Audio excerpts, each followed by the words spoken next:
tarde. Boa tarde. Boa tarde. Tudo bem, Samir? Graças ao bom Deus, tudo bem. E a doutora Kátia, tudo bem? Tudo bem. Sabe como é que eu quero começar a entrevista hoje? Você, como é figurinha que TV Prevê, constantemente sai correndo atrás de você para trazer você para cá, né? Para suas cabeça inteligente que você tem, as suas ideias brilhantes. Eu queria que você apresentasse a doutora Kátia, a primeira vez que a doutora Kátia veio na TV Prevê. Bom, a doutora Kátia é uma grande amiga, uma pediatra, uma especialista de renome em Bauru, em toda a região, atua na área de gastroenterologia pediátrica, que é uma área rara, né, Kátia? Não são muitos profissionais que costumam ter essa atuação. E como ela é uma médica muito aguerrida, muito envolvida com as questões da categoria, ela foi por nós convidada a fazer parte da chapa da APM, que começou seus trabalhos sucedendo ao José Eduardo Marques o ano que passou, e ela hoje é a nossa diretora de defesa profissional. Então, quando é para pegar o tacape e a burduna, nós chamamos a doutora Kátia. Com prazer. Apresentada, doutora. Obrigada. A senhora veio da onde para cá, doutora Kátia? Eu vim do pronto-socorro. Ah, assim agora, tá dizendo? É. Mas para Bauru a senhora veio da Me onde? desculpa, de Bauru eu sou de Itápolis. Ah, de Itápolis. De Itápolis.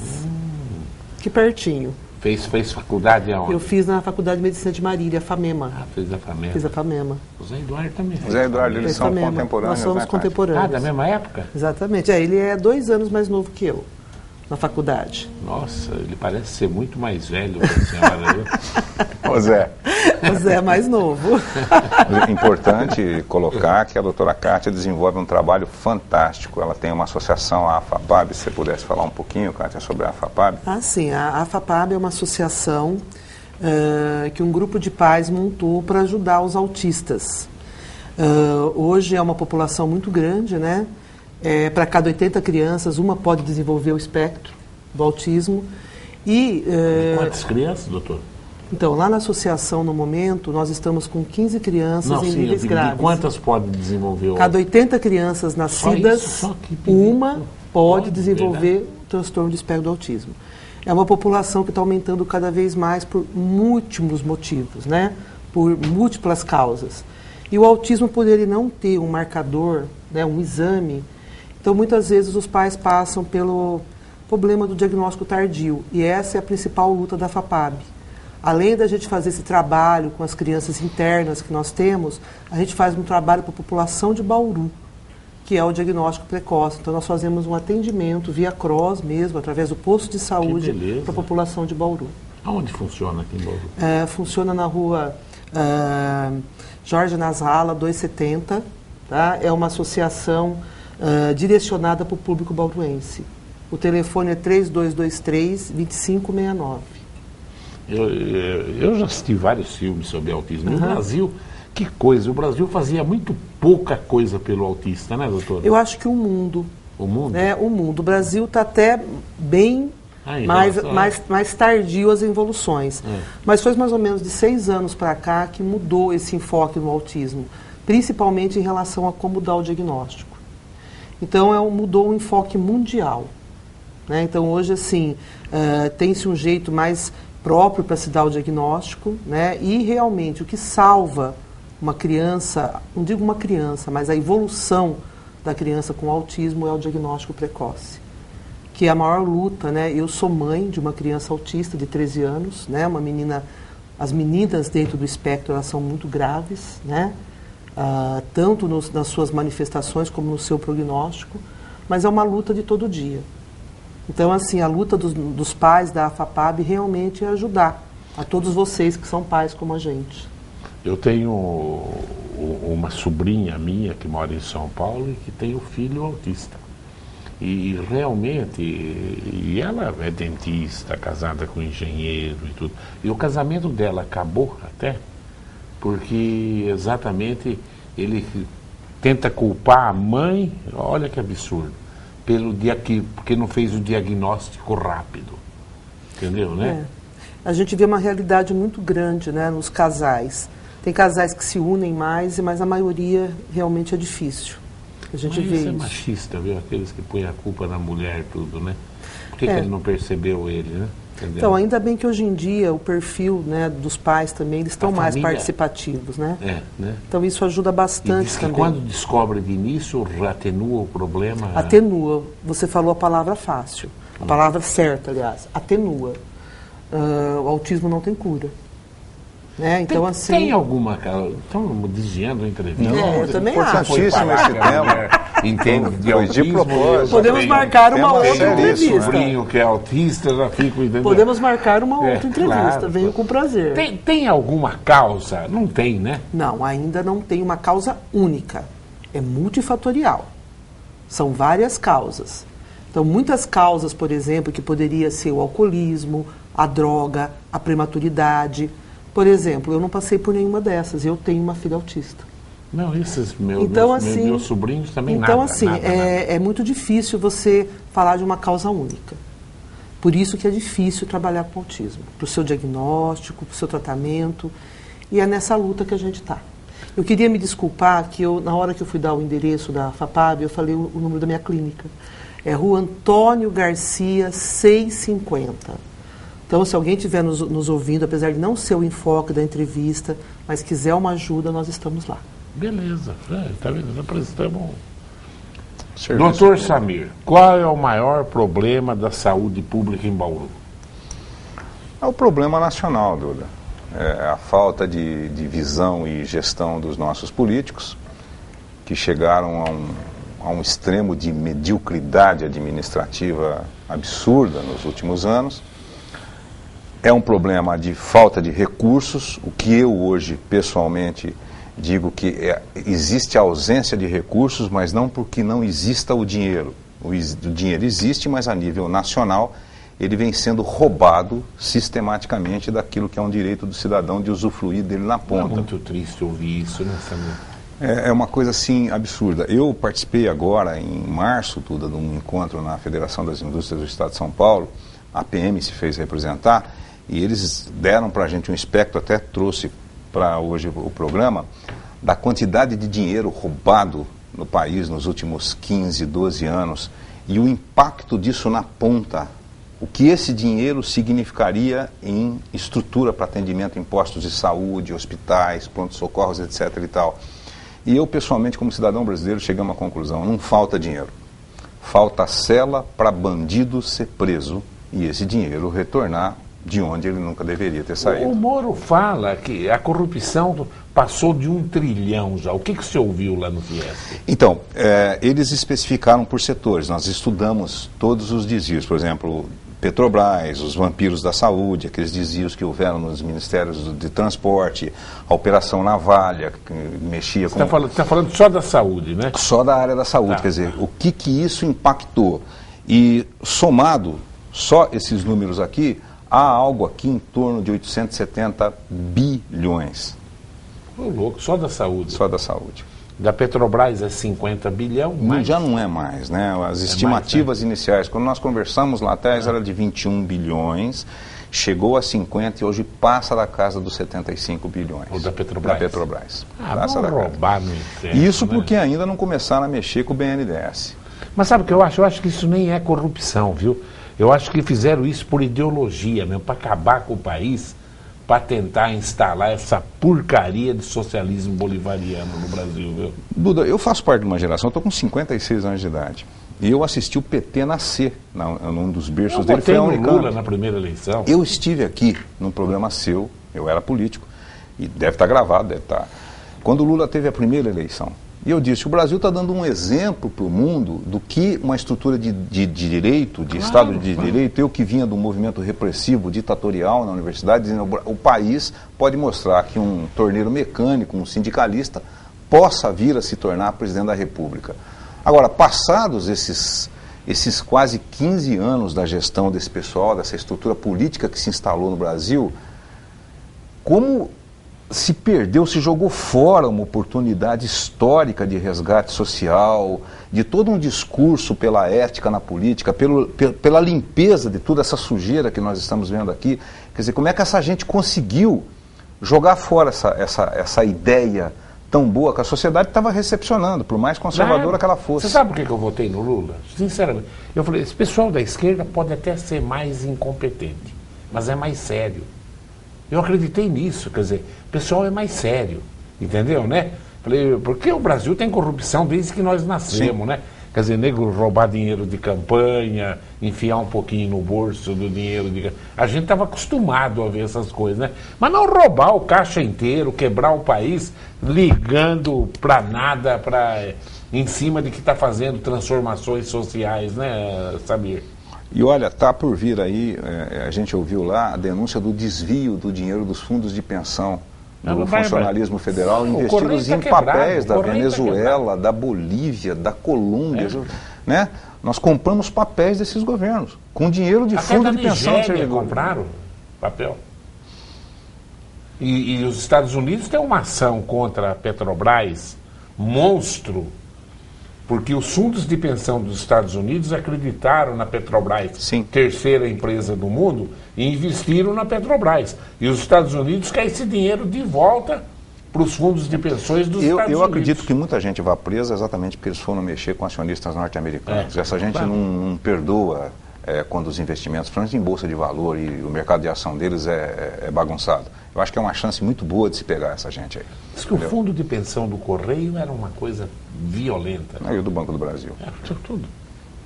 O Previ foi desviado para a Venezuela. Tem gente que, para se aposentar, tem dinheiro investido em papéis do governo venezuelano. Cuba, depois que a Rússia abandonou, depois do fim da Guerra Fria, estava quebrada. Salvaram Cuba, salvaram Venezuela. Agora, você entendeu? vê que há uma preocupação. Eu vi uma descrição do Serra outro dia da abertura de 17 entidades diplomáticas na África nos últimos anos. A grande dúvida é que não sejam meros escritórios repassadores de dinheiro de Angola, Nigéria, todo aquele desvio. Moçambique foi mais ou menos por ali. Então, o que se estuda aqui nesse estudo da Fiesp é todo esse dinheiro, o que ele significaria hoje no nosso dia a dia. Por isso que quando alguém diz para mim hoje, não há recursos para a construção de postos, para compra de medicamentos, de repasse para os municípios, mentira, esse dinheiro existe. Ele sempre existiu. Eu acreditei que não existisse há uma década e meia atrás. Hoje eu estou muito consciente de que o dinheiro existe, ele é farto, ele é mal gestionado e roubado. Doutora Kátia, qual é o maior problema do pronto atendimento em Bauru? O maior problema do pronto atendimento de Bauru no momento é a falta de pediatra, que aliás é um problema nacional e mundial. Quando a gente começou em 1991, que foi quando eu comecei a trabalhar no pronto-socorro, nós começamos com uma equipe de 45 médicos para cobrir o pronto-socorro. Hoje nós somos em 19. 19 médicos que têm uma faixa etária entre 53 e 60 anos. E a maioria vai se aposentar em 2 anos. Então hoje, é o que eu falo, o nosso pronto-socorro ele é municipal. Só que nós atendemos Bauru e toda a região. Nós atendemos Piratininga, nós atendemos Pederneiras, nós atendemos Avaí, todos os municípios da região no pronto-socorro. E aí a gente pensa assim, como é que pode uma cidade do tamanho de Bauru ter um pronto-socorro com, às vezes, na verdade, fala 2 profissionais, mas é 1.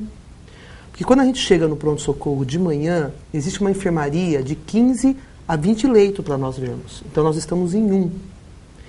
E, talvez até por uma falta de informação, né, que é até bom a gente usar esse espaço para isso, foi o que eu tentei fazer na minha entrevista anterior, seria informar a população que realmente o pronto-socorro ele é um serviço de urgência e emergência. Então nós temos lá a cor vermelha, né, as cores que as crianças vão ser atendidas mais rápido. Aquela criança que ela chegou com o bicho de pé, ela vai demorar de 4 a 5 horas para ser atendida, se tiver muita criança para ser atendida. Então o uso inadequado do pronto-socorro seria o segundo ponto que eu queria colocar. Então, o uso inadequado do pronto-socorro pela própria população, acredito até, né, por às vezes dificuldade de conseguir na rede básica, é verdade, porque na verdade a nossa maior luta seria para melhorar a rede básica. Se a gente tivesse uma rede básica que desse todo esse suporte, né, talvez não teria uma sobrecarga no pronto-socorro. Se bem que pelo tamanho de Bauru, nós teríamos que ter esse pronto-socorro com 4 profissionais, para os casos mais complexos, e teríamos que ter UPAs distribuídas, pelo menos com 2 pediatras, nas UPAs mais longe do pronto-socorro, que é difícil para essas famílias chegarem no pronto-socorro central. Nós temos também problema estrutural, né? Hoje, por exemplo, o nosso pronto-socorro teria que ter 4 médicos atendendo. Só que tiraram um consultório, porque tiveram que fazer uma sala para um outro profissional atender. A nossa sala de sutura, ela é junto com a sala de medicação. Isso é inadmissível. Ou ela é feita na sala de urgência e emergência. Para um paciente que realmente chega com uma urgência e emergência, 1 minuto para ele é muito importante. Então essa sala teria que estar pronta para ele. Nós temos também outros problemas estruturais que agora parece que estão começando a ser sanados, que é a própria estrutura. O nosso pronto-socorro ele se encontra, ou se encontrava, que as melhoras começaram, sucateado. Nós temos leitos que ficam entre uma criança e a outra de menos de 20 centímetros. Nós não temos isolamento suficiente. O HN1, o vírus social respiratório, ele teria que ter isolamento. Então são muitas... E como agora? Eu até ponho o Samir nessa discussão. Essa é uma grande realidade, eu escuto direto aqui, né? Quer dizer, tem gente que vai no pronto-socorro que não era para ir no pronto-socorro, é pronto atendimento. Agora, como modificar isso e criar toda essa infraestrutura que a doutora Kátia está falando, Samir? Na crise agora, com todo esse dinheiro roubado, entendeu? Como agora construir essas salas que a doutora Kátia quer, entendeu? Aonde vai parar isso, Samir? Eu digo assim, é uma questão de educação de quem usa, do cidadão, e educação de quem faz a gestão. É mais barato você resolver a questão da saúde agora na crise. Por quê? Porque se desviou o foco para atendimento urgencial e emergencial. Quando a doutora Kátia dá o exemplo do bicho de pé, ele tem que ser atendido na origem. É mais barato você criar postos de saúde, unidades básicas de saúde, alugando inclusive residências, destacando médicos com carga horária definida lá, que vai das 7 às 22 horas da noite, pediatras, clínicos gerais, montando laboratórios regionais distais. Nós sempre pregamos isso. Mas o modelo político é o modelo de se enganar o cidadão, de dar a ele o atendimento dos sintomas emergenciais e urgenciais. Então ele vai ao pronto-socorro. Agora, por que esse cidadão vai ao pronto-socorro e ao pronto-atendimento infantil? Porque ele não encontra um modelo confiável na origem, onde ele está. É infinitamente mais barato você tratar a doença no modelo primário do que deixar o diabético, o hipertenso descompensar e dar um custo operacional para você 4, 5 vezes maior, depois precisar de um hospital secundário, precisar de uma UTI. A classe médica bate nessa tecla há décadas no Brasil. Mas a classe política nossa, infelizmente, ela usa viseira. Ele enxerga o que marqueteiros de campanha dizem. Aliás, esse é um grande mal. O Brasil vem sendo dirigido por marqueteiros políticos nos últimos anos, né? Não vem sendo dirigidos por gestores. Eu trouxe um exemplo que se em algum momento... O marqueteiro decide o que o político vai falar. Sim, e o que o marqueteiro ouve? Se ele ouvir as pesquisas qualitativas de periferia, o cidadão pobrezinho lá, ele vê um pronto-socorro desse, ele quer ter igual, e ele não precisa disso. Ele precisa do atendimento na rede local. Um exemplo prático, Duda, se em algum momento no programa pudesse mostrar, nós temos um déficit hoje de 13 mil médicos especialistas no país, ok? Que deveriam fazer a faculdade de medicina e fazer a residência médica. A cidade de Foz do Iguaçu, no Paraná, inovou. Ela tomou a frente querendo criar as bolsas para se ter esses especialistas. Esse debate foi para a Câmara Municipal. Para você ver o preparo dos políticos brasileiros. Eu trouxe um vídeo, se for possível passar, o que um vereador comenta na tribuna da Câmara sobre o projeto de lei. Manda por o vídeo, ele é rápido. Se for possível entrar, né? Claro que é possível. Tem dificuldades operacionais. Né? Foi entregue lá. Pode passar. Ué, eu acho assim, vou ler o que diz o requerimento dele aqui, ó. Requerimento 276/2016. Requer do prefeito municipal informações sobre a previsão de pagamento de bolsa auxílio aos médicos residentes no hospital. Eu não sabia que tem médico que reside no hospital. Ué, mas médico reside no hospital? Mas, Paulinho, te falei. Meu Deus do céu, cara. Ué, então ele explica melhor isso, cada fala dele. Ué, pode rir.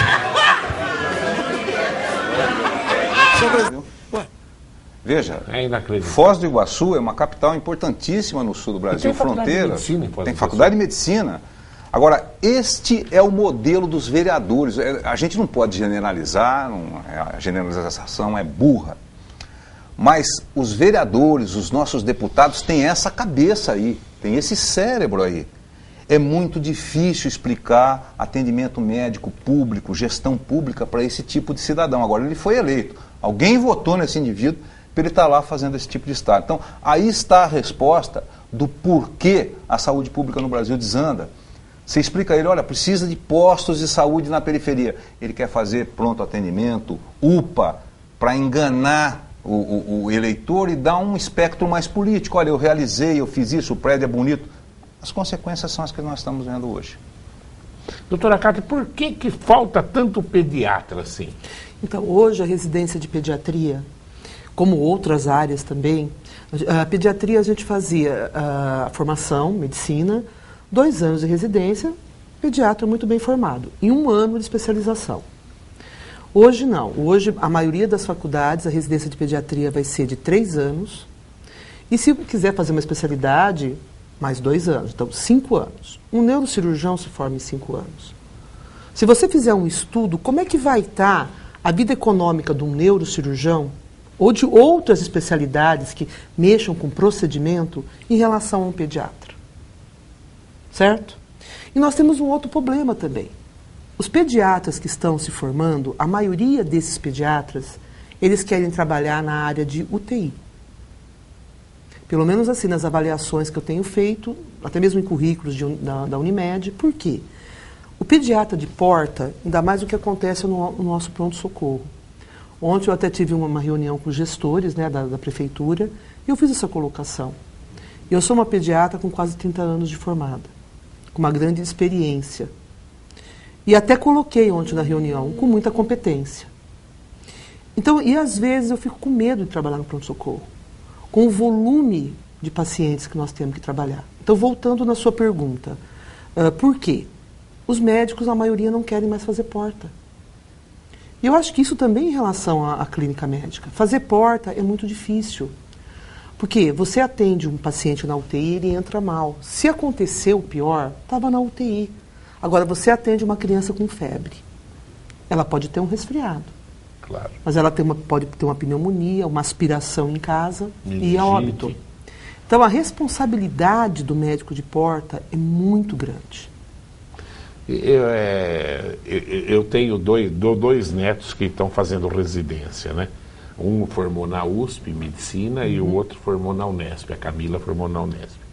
E quando eles foram prestar vaga para residência, a única que tinha vaga sobrando era pediatria. As outras era uma disputa de 100 por 1 para você conseguir a vaga de residência. E uma coisa que a gente fala assim, né, uma coisa que nem tem muito a ver com o assunto, né? As faculdades de medicina, elas abrem, mas ela não tem o hospital de residência, em muitas das faculdades. Então, isso também São Paulo, não, né? é um grande... Tem também. Eu recebi uma denúncia na APM. Você conhece a cidade de Adamantina? Quantos habitantes tem Adamantina?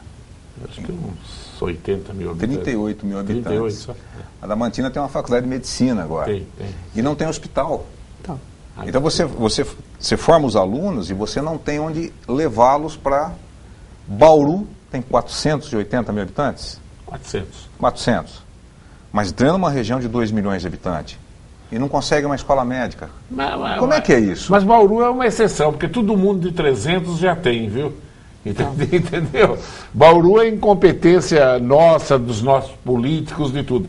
Porque não tem faculdade cidade com 300 mil habitantes no estado de São Paulo que não tenha faculdade de medicina. Mas veja que Bauru podia ser um polo nacional de formação de residentes. Lógico. Nós temos o Centrinho, nós temos cirurgia cardíaca, nós temos cirurgia plástica, nós temos a rede da FAMESP aqui com todas as especialidades. Mas eu gostei do que a doutora Cátia está falando. Realmente, até emendar naquilo que às vezes... Eu tenho uma irmã que é pediatra em Franca, né? É pediatra lá em Franca também, há 30 anos pediatra lá. E eu vou colocar assim, olha, e eu tenho contato com a minha irmã direto. Isso que a senhora colocou, como essa dificuldade de pôr, às vezes, na UTI, nessas coisas, porque a história é o seguinte, morre uma criança, né? Por mais que o médico se dedicou, a família já fica com o pé atrás, morreu uma criança. Morre uma pessoa de idade, a família publica no jornal. Eu agradeço ao doutor fulano de tal pelos serviços prestados ao papai. Não é isso, Samir? Mas é bem isso. É ingrato ser pediatra, é brincadeira. Você num pronto-socorro, chega uma criança com febre, pode ser um leque de doenças, né? E aí quando você é obrigado a atender uma demanda muito maior do que é até mesmo admitido pelo nosso conselho. Tá? Então, assim, a gente atende uma demanda, tudo bem, agora nós estamos passando por um momento de inverno, né? Férias, cai um pouco a demanda. Mas quando chega a época da escola, que começa as viroses, então, assim, fica uma situação difícil de se trabalhar. E isso daí faz com que quem preste concurso hoje na nossa prefeitura, foi feito um concurso atual, né?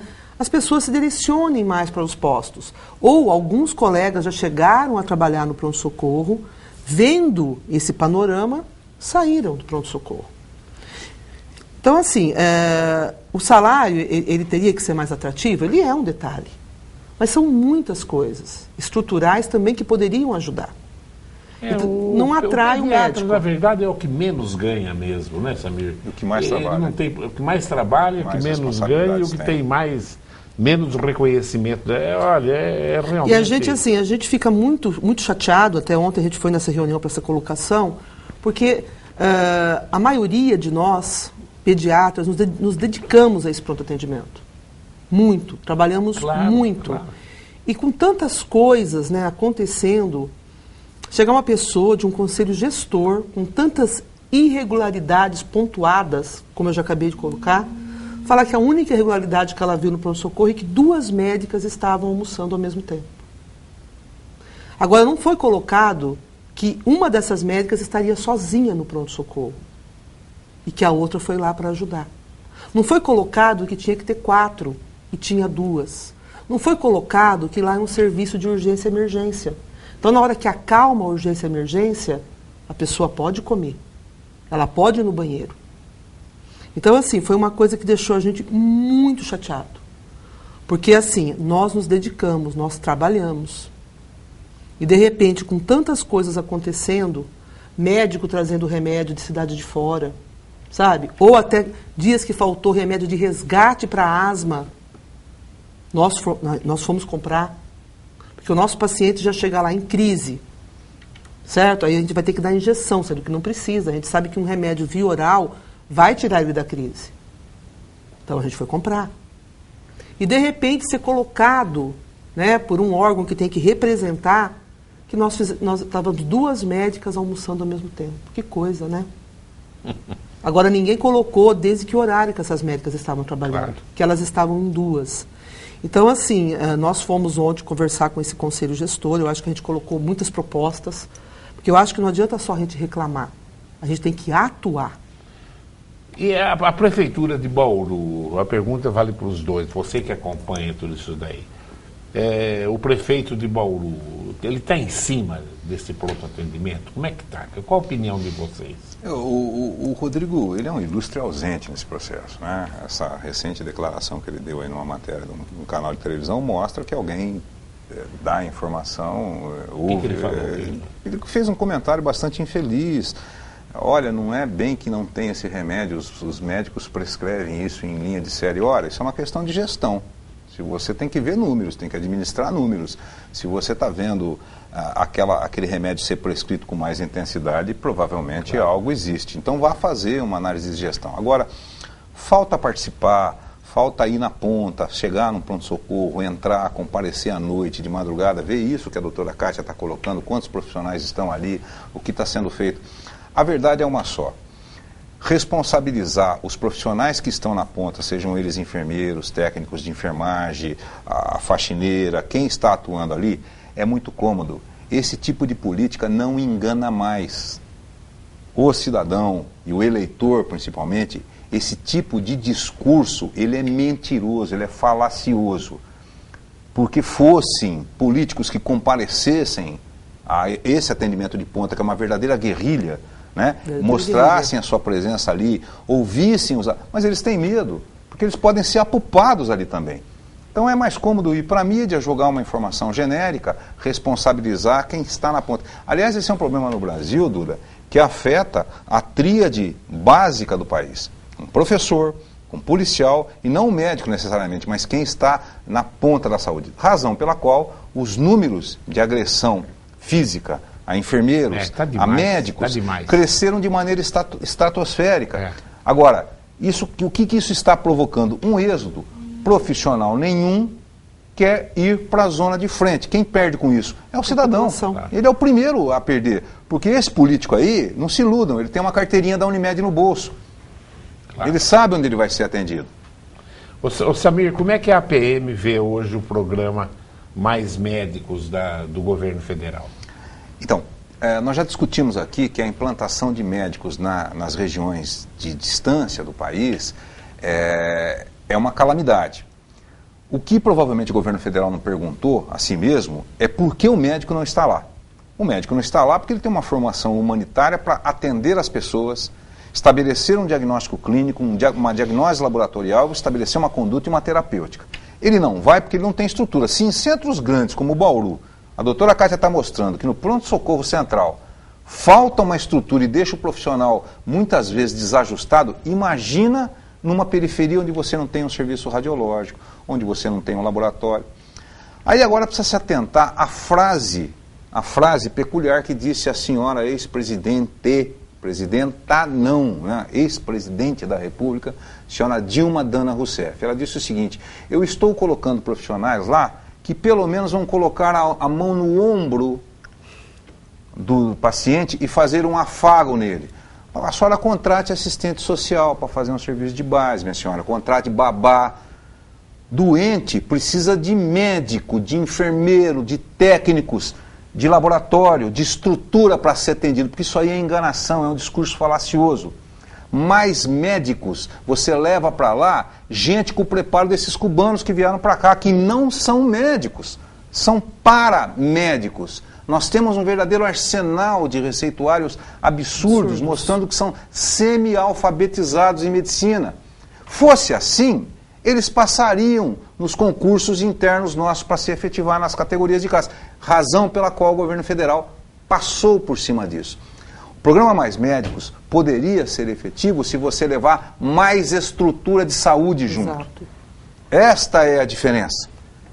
Aliás, o pessoal da classe artística aí, a gente vai desenvolver agora uma campanha, né, para trazer mais artistas de Cuba, para substituir o dinheiro que eles ajudaram a roubar e que falta na ponta de saúde. Porque foram os primeiros a criar loas a esses médicos externos que vieram para o Brasil. A grande maioria estão indo embora, estão voltando agora para Miami, porque reabriu um canal diplomático. Eles podem... Operei, aliás, recentemente, um colega cubano, nós fizemos a cirurgia, 30 dias depois ele fugiu. Nós não precisamos de mais médicos, nós precisamos de mais estrutura que atraia bons profissionais e especialistas para essas regiões. O resto é mentira. Vamos dar uma olhadinha em pergunta do telespectador, Samir? Doutores, quem mandou essa aqui? Gostaria de saber a opinião de vocês, médicos, sobre a possibilidade de transplante de cabeça anunciada por médicos ingleses para um futuro bem próximo. Isso é viável em medicina? Porque ninguém acreditava em transplante de coração. E hoje existe. Pedro Valentim. Aí ele manda um recado. Posso responder isso daí? Pode, claro. Olha, eu não sei responder para você exato em relação ao transplante de cabeça, quando você fala isso, é em relação ao cérebro. Tá? Então a área que eu estudo muito e eu frequento todos os congressos é realmente essa busca em relação à mudança do tratamento do autismo.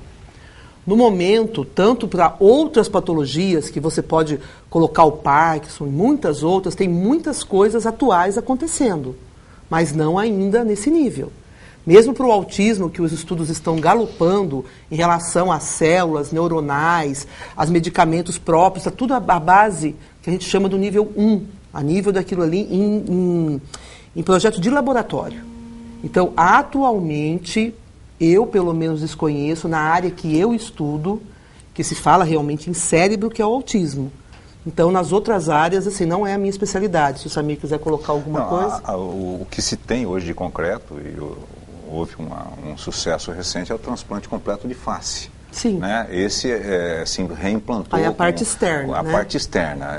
Nós não temos realmente informação nenhuma nesse sentido. Do crânio, eu creio que ainda vai se demorar séculos para falar nisso. O Pedro Valentim ainda fala uma coisa, eu só vou ler, mas nós não vamos comentar. Inclusive, viu, Pedro, a redação já tinha mandado essa observação, porque acabou de acontecer agora. A Polícia Federal prendeu nesta manhã de quinta-feira 10 pessoas entre brasileiros e estrangeiros que estariam preparando atentado terroristas nas Olimpíadas do Rio de Janeiro. Isso é muito bom que prendeu, né? E tem mais 12 pedidos de prisões que ainda estão em diligência. Pedro Valentim. Ele é participativo, né? O Pedro é bacana. O Pedro é um jornalista investigativo. Viu? Legal. E a Nádia já tinha até mandado aqui para mim, eu não ia nem comentar, viu, Pedro? Mas como veio na tua pergunta, isso é bom a gente sentir que a Polícia Federal está trabalhando em cima disso aí. Vamos ver o Reginaldo da Vila São Paulo. O Reginaldo é engenheiro, hein? Convidados. Para mim, o programa Mais Médico é mais uma mentira desse governo petista. Você já ouviu a opinião do Samir, né? O Reginaldo mandou essa pergunta antes de você falar, viu? Pois se quisessem realmente aumentar o número de médicos, não teriam gastado milhões com coisas supérfluas, como estádios e obras em países vizinhos, como vocês analisaram neste programa. Exato. Samir.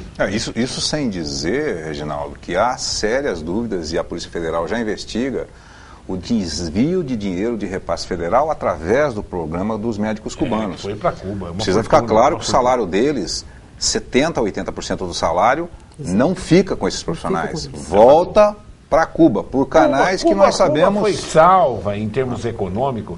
Eu não estou contestando a Revolução Cubana. Cuba, antes do Fidel, era um prostíbulo americano. E não vou entrar em história aqui, né?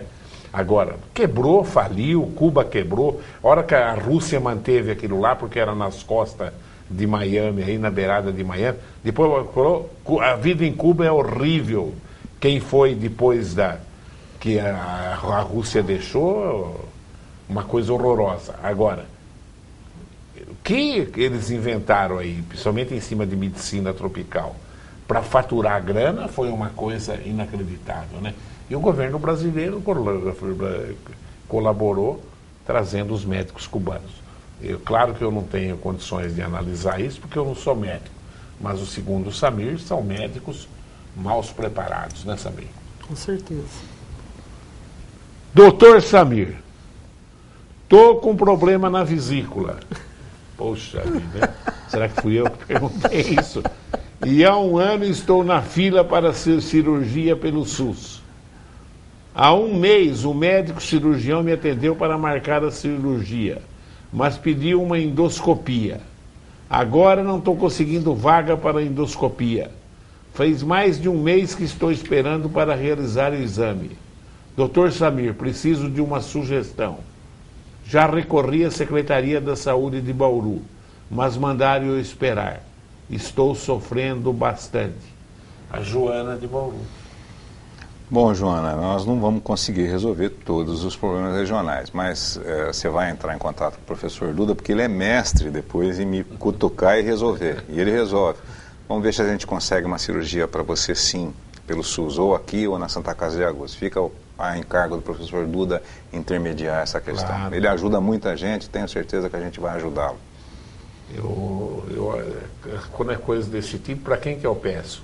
Tem uma meia dúzia de médicos aí que foram alunos do Prevê, que acho que se eles puderem, esse Duda, ainda nós vamos pegar esse cara e dar um cacete nele, entendeu? O meu genro, então, coitado, viu? Mas vamos lá fazendo, né? Dona Joana de Bauru, entra em contato com a Nádia, deixa o telefone da senhora, eu ligo para a senhora, viu? E eu tenho certeza que o doutor Samir vai dar uma mão nisso daí. A pastora Ana aqui, ó. Você sabe quem é a pastora Ana? É a irmã do Celso Nascimento. Parabenizo o que a doutora Cátia está falando. A população não pode criticar os médicos da saúde pública, e sim acompanhar o dia a dia e criar meios para solucionar problemas. Uma boa conversa e uma boa colocação seria melhor do que ficar apenas criticando. Obrigada pela colocação. A gente está precisando de boas palavras. Como é que está Bauru em relação às cidades iguais? Quem tem faculdade de medicina leva uma vantagem inacreditável, né, Samir? Eu creio que não. Você acha que Eu não? sou um dos poucos uma das ilhas que pensa diferente. As faculdades de medicina são burocráticas. Para se você discutir um caso, indicar uma cirurgia, vai aí, entra professor, entra residente, entra aluno. Eu acho que o atendimento da população pobre não ajuda? Sabe? Não, porque as faculdades de medicina têm uma missão muito especializada. Elas ajudam, claro, mas não da maneira como as pessoas pensam. E eu acho que o modelo de Bauru é um modelo bastante interessante, porque ele é flexível nesse sentido, ele não é tão rígido como seria a Faculdade de Medicina de Botucatu, né?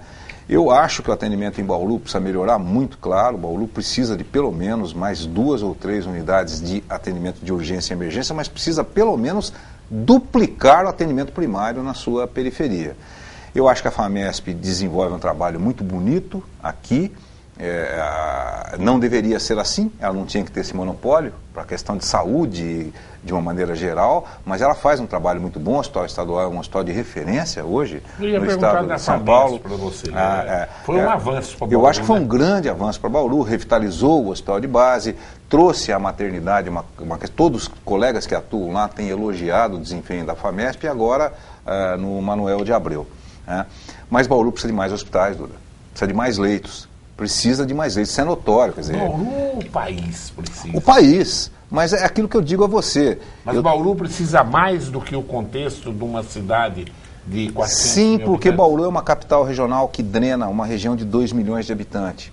E uma região que tem cidades com 50 mil habitantes, com Santa Casas em aspecto falimentar. Então a população, ela tende a drenar para cá.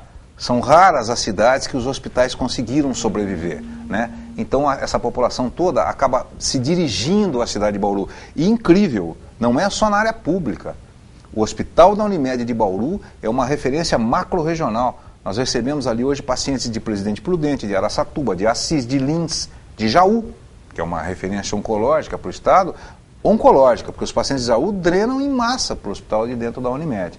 Então Bauru pode ser, e com certeza tem condição de ser, uma grande referência nacional em medicina. Eu não tenho a menor dúvida disso. Poderia ser um polo formador de residentes. Agora esse hospital da Unimed, que espetáculo que ficou esse hospital, não sabia. O hospital da Unimed é uma mensagem clara aos gestores da área pública de que quando há financiamento em saúde, e custa caro um plano de saúde da Unimed, mas eu costumo dizer, cada cidadão da Unimed custa R$1.000. Quando há gestão com honestidade, com gestão técnica qualificada, e que ela ouça médicos, o resultado é esse que nós temos aqui. Claro que há defeitos, há inúmeros defeitos. O Hospital da Unimed tem problemas seríssimos, mas dentro do espectro atual da medicina privada no Brasil, é um hospital de excelência. É modelo. Se nós pegarmos o que fez o Orlando Costa Dias na sua última gestão, o que vem fazendo o Robertson agora, e de bom que o Orlando foi para dentro do hospital da Unimed. Então levou a excelência da cooperativa para dentro do hospital. Nós estamos assim, bem felizes, eu digo, bem menos tristes, porque é um hospital de primeiro mundo hoje. O Dr. Robertson foi meu aluno também.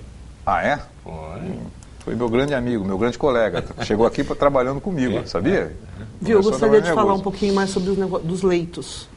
Né? Então, assim, um outro estresse para o médico que trabalha na ponta, que trabalha no pronto-socorro, é a dificuldade para ter leitos.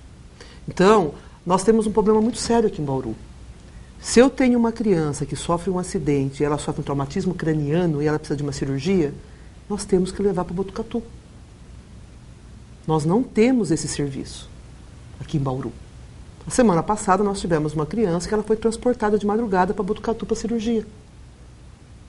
Nós temos crianças que a gente sabe que vai ter que ficar internada 2, 3 dias no pronto-socorro infantil, porque é um máximo de 8 horas de permanência, elas ficam 3 dias, porque existe dificuldade de ter o leito. Então isso é um outro estresse que a população... de ter leito? Por quê? É o que ele acabou de explicar. É exatamente o que o Samir acabou de colocar. Não é só para Bauru os leitos do estadual, é para a região. Certo? Duda, então, eu vou te dar um exemplo prático. Ó. Operação Navalha, 2007. A Polícia Federal desbaratou lá, olha, deputados, prefeitos e empresários em 9 estados do país criaram uma cadeia de corrupção que começava numa construtora que direcionava editais para fraudar editais de municípios, do PAC, Programa de Aceleração do Crescimento. Eles desviaram juntos 600 milhões de reais, ok? Com 600 milhões de reais, dava para você erguer 200 milhões de metros quadrados de hospital. Você tem noção do que é isso? Eu nem sei escrever 600 milhões. Sabe? Quer dizer, uma média, cada hospital desse geraria 150 leitos. E 50 bilhões, o que dá para fazer? Você está entendendo? Então não adianta, não se fala mais para mim, olha, não há recurso para se gerar mais leito. Para de roubar. Ponto. Simples assim. Que saudade dos ladrões de antigamente, Nossa né? Senhora. Demar de Barros, que roubou uns Chevrolet, lembra? Mas construiu o Hospital das Clínicas, né? Construiu as clínicas, né? Ai, meu Deus do céu, viu? Doutor Samir, infelizmente o nosso tempo estourou. O que o senhor gostaria de falar mais para o nosso telespectador? Em primeiro lugar, eu gostaria de agradecer aqui a presença da doutora Kátia, porque a Associação Paulista de Medicina assim, tem a honra de ter ali dentro pessoas com o cabedal profissional dela, mas com o cabedal de participação.